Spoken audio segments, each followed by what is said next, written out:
Hello friends, आप लोग अच्छे होंगे।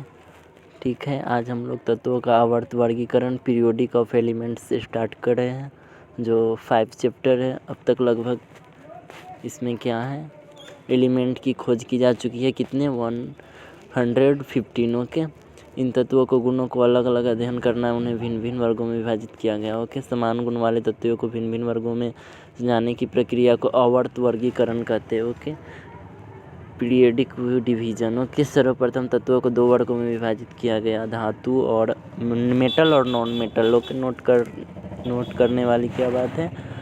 प्रारंभिक काल में तत्वों के परमाणु द्रव्यमान एटॉमिक मास को तत्वों के मौलिक गुण मानकर वर्गीकरण किया जाता है। ओके, डॉबराइन का त्रिक, ये एक साइंटिस्ट है डॉबराइन, उसका त्रिक क्या है, 1817 में आया था। ओके, इसमें क्या किया था जो आप लोग नोट कर लीजिएगा यहाँ तक।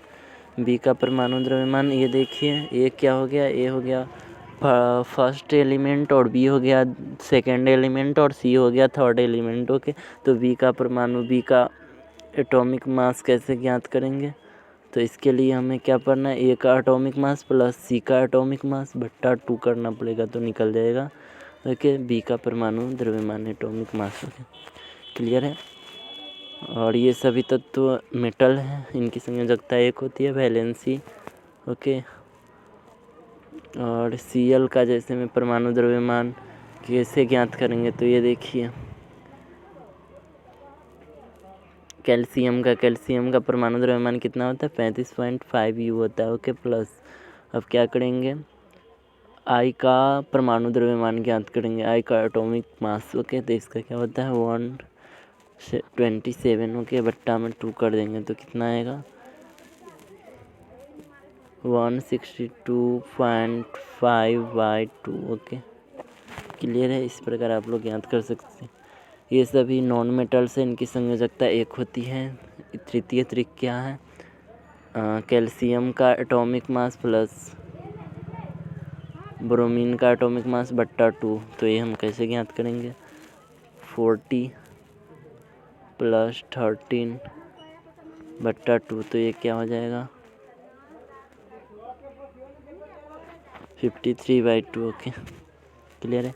न्यूजीलैंड का अष्टक नियम, न्यूलैंड भी एक साइंटिस्ट का नाम है, इसने किस में दिया था 1866 में। ये ऑब्जेक्टिव में आप लोगों से पूछ सकता है, इसलिए ईयर जरूर याद कीजिएगा। ओके, 56 तत्वों की खोज की जा चुकी थी उसके टाइम में। न्यूलैंड के अष्टक नियम के दोष क्या क्या है, वो हैं ये सभी दोष हैं। ओके, ठीक है।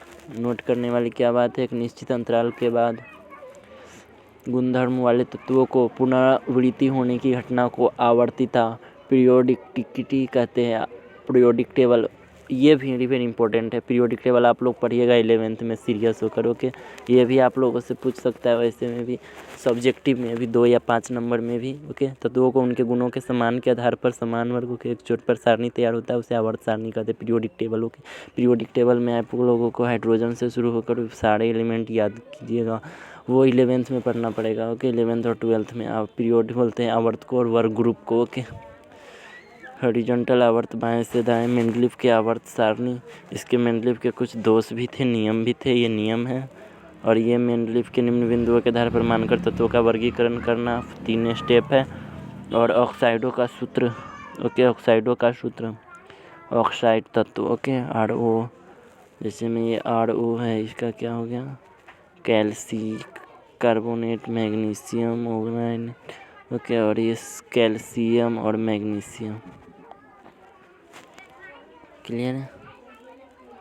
हाइड्रोइडो का सूत्र। ओके, मेंडलीव के वर्त सारणी में 6 आवर्त एवं 8 वर्ग थे, ये वेरी इंपॉर्टेंट है, ये नोट, ये ऑब्जेक्टिव में आप लोगों से पूछ सकता है। ओके, इसे आप लोग बहुत ही VVI है, इसे आप लोग याद कीजिएगा। मेंडलीव के आवर्त सारणी के दोष। ओके, आधुनिक आवर्त सारणी, मॉडर्न पीरियोडिक टेबल ये है।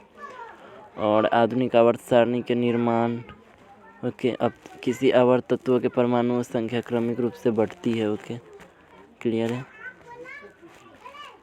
और वर्ग क्या क्या है, और ये हैं वर्ग 1 के तत्व, वर्ग 2 के तत्व, वर्ग 17 और वर्ग 18 के तत्व। आधुनिक आवर्त सारणी को 4 ब्लॉक में SPDF। ओके, ब्लॉक में विभाजित किया गया। इसमें 1 एवं 2 के वर्ग, इसमें 13 से 18 और इसमें 31 3 से 12। ओके, क्लियर है।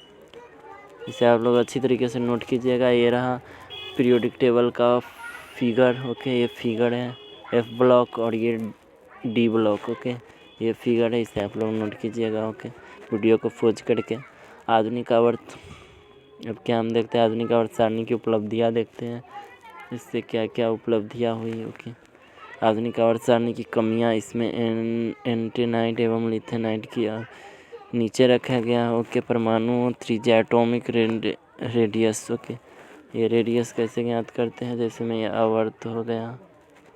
ओके, तो ये वर्ग हो गया। आवर्ग बढ़ती है और आवर्त घटती है। वर्ग प्रोसेस करेगा लेकिन आवर्त मतलब घटेगा। क्लियर है। संयोजी इलेक्ट्रॉन संयोजकता, ये रहा वैलेंसी का डिफिनीसन। इसे आप लोग VVI, ये VVI लगा हुआ है, तो आप लोग पक्का याद कीजिएगा। ओके, इलेक्ट्रॉनिक विन्यास। ओके, इसे अब हम लोग समझते हैं ये क्या है। जैसे में ये हमारा 1s 2s 3s और यहाँ पर 2p 3p और 3d और ये, तो ये इस प्रकार से हम लोग इसका सूत्र ज्ञात करते हैं। ओके, इस प्रकार से इस फिगर में दिखाया गया है। ओके, क्लियर है। और ये 1s², इस प्रकार से आप लोग याद कर सकते हैं, हीलियम से लेकर टाइटेनियम तक का। ओके, क्लियर है। इसे आप लोग अच्छी तरीके से नोट कर लीजिएगा।